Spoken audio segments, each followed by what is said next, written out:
থেকে প্রায় 10-12 বছর আগে বাংলাদেশ সংসদে আমি ডক্টর ইউনূসের প্রশংসা করে একটা বক্তব্য দিয়েছিলাম, আপনার যদি স্মরণ থাকে।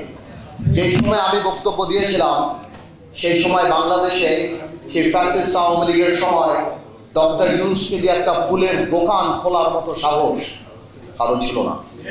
সেই সময় ওনাকে আমরা গ্লোবাল অ্যাসেট হিসাবে আখ্যায়িত করেছিলাম। আমরা যখন জেলে থাকি, জেলের থেকে আমরা যখন শুনি ডক্টর ইউনূসের উপর এই দায়িত্ব দেওয়া হবে, আমরা আনন্দিত হই, আমাদের খুশি লাগে এবং সাথে সাথে আমাদের একটা হোপ দাঁড়ায় বাংলাদেশের একটা ভবিষ্যৎ নিয়ে। আজকে ডক্টর ইউনূস সাহেবকে একটা কথা বলতে চাই আমরা। ইউনূস সাহেব, আপনার ক্ষমতার উৎসকে, আপনার ক্ষমতার উৎস জনগণ। যেহেতু সংসদ নাই, আপনার ক্ষমতার উৎস আমরা, রাজনীতিবিদরা, সুশীল সমাজরা, ব্যবসায়ীরা।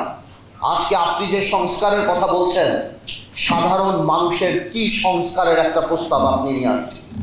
আজকে 28 লক্ষ মানুষ চাকরি হারিয়েছে বাংলাদেশে, ওই তার সংস্কারের তো কোনো কথা বলে নাই।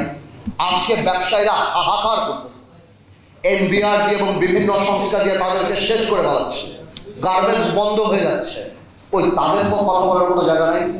আজকে নূর এখানে বসা, নূর জানে ইউনূস সাহেব যখন ক্ষমতায় আসছিল, আমরা প্রথমেই যে বলেছিলাম আপনি রাজনৈতিক বা জাতীয় সরকার করার দরকার নাই, তবে অন্তত পক্ষে আপনি 4-5 জন উপদেষ্টা নেন যাদেরকে মানুষ চিনে, যারা মানুষের সাথে আপনার মাঝখানে যে দূরত্বটা সেটা বোঝাতে পারে। কিন্তু আপনি আমাদের সেই কথা শুনেন নাই।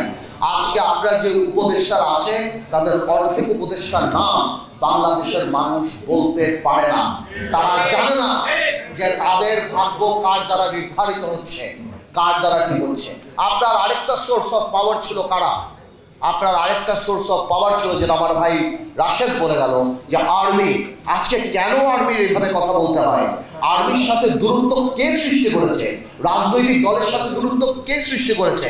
আজকে অনেকে আমাকে জিজ্ঞেস করে, পার্থ ভাই আপনারা ডিসেম্বরে নির্বাচন চান না? ডিসেম্বরের কথা তো আমরা বলি নাই, আপনি বলেছেন ইউনূস সাহেব জাতির সামনে ডিসেম্বরের কথা। আমরা বলেছি আপনারা সেই ওয়াদা আপনি রাখেন, আমাদের মুখ থেকে ডিসেম্বরের কথা আসে নাই। আজকে করিডোরের কথা শুনে কনফিউশন কে ক্রিয়েট করেছে? আমরা তো কনফিউশন ক্রিয়েট করি নাই। এই করিডোরের বিষয়ে ইউনূস সাহেব আপনি নিয়ে আসছেন। আজকে কষ্ট লাগে, আজকে কষ্ট লাগে। আপনার প্রেস সচিব বলে নির্বাচন কবে?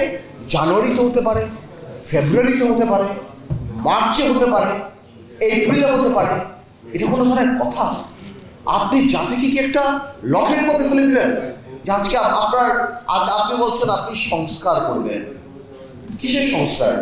এনসিপি কে ক্ষমতায় আনার সংস্কার?